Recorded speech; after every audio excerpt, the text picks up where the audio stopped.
Hi guys, alis muna pala ako kasi may pasok ako sa River Billiard Club.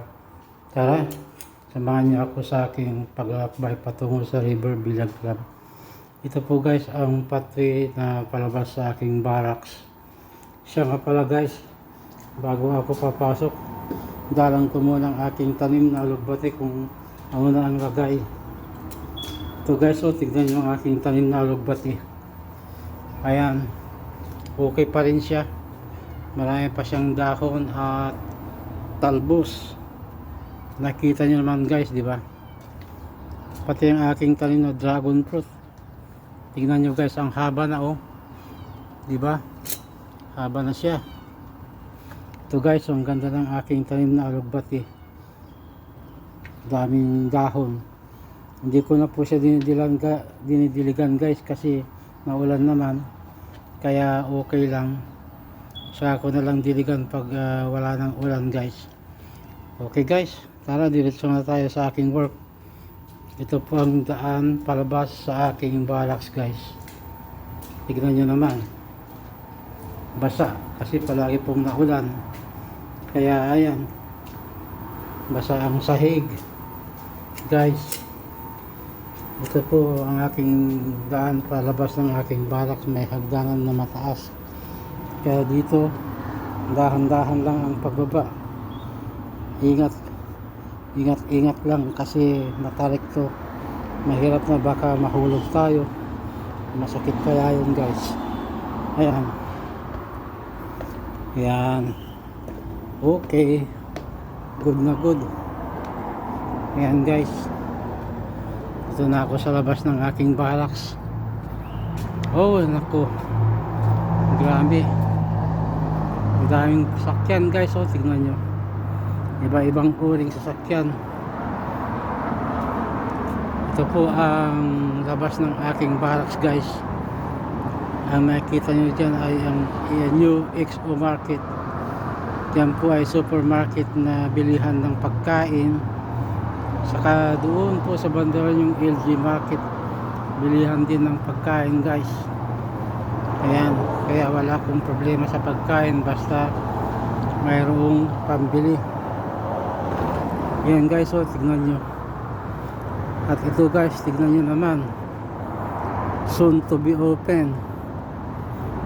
Ginagawa na, baka next month ay mag-open na bagong business po yan guys.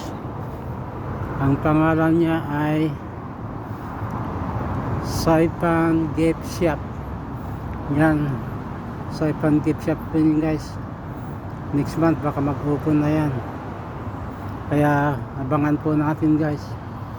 Ito rin pala guys yung Blackwood, tindahan ng mga furniture guys. Kung kailangan nyo ng furniture, punta ka lang dito sa Blackwood Furniture, katabi lang namin. At ito guys ang building na aking pinapasukan, ang building ng Korea Hardware, kung saan nakalagay ang isa pang business, ang Diamond Auto Parts. Katabi nito ang Korea Hardware. Ayan guys, nakikita nyo naman, di ba? Yan po, dito po ako nagtatrabaho guys sa Korea Hardware. Bali 32 years na po ako nagtatrabaho dito. Ayan guys, diba? Kita nyo naman. Kaya tuloy-tuloy lang po tayo guys. Dito po ako napasok guys ngayon sa River Billiard Club. Dito ako papasok ngayon guys, ngayong alas 6 ng gabi ng hapon, ang aking pong part time. Ayan guys, bubuksan ko na po guys. Ayan, nandito po tayo ngayon sa second floor. Ayan, busy po ang lahat. Ito po ay sa Waluray, Saipan, MP 96950 USA. Guys, no, watch out, busy ang kalsada ngayon guys. Kaya ayan, Good one, good one, good one. Thank you for watching guys. Hi guys, nandito na po ako sa aking pinapasukan na bilyaran, ang River Billiard Club. Ito guys, as you can see, marami pong table ito. Kung may time po kayo, go po lang kayo dito para malibang-libang lang kayo. Hindi puro trabaho na lang guys. Pasyalan nyo naman kami dito guys pag may time, para naman makapaglibang-libang kayo, makapaglaro guys. Magandang maglaro po dito guys. Ayan o, pampalipas oras nyo. Kaya huwag nyong sayangin ang panahon. Pag may time kayo, punta lang po kayo dito. Nandito lang ako at ang aking kasabang si Bonifacio Ituason. Just come here and let's play. Thank you guys for watching.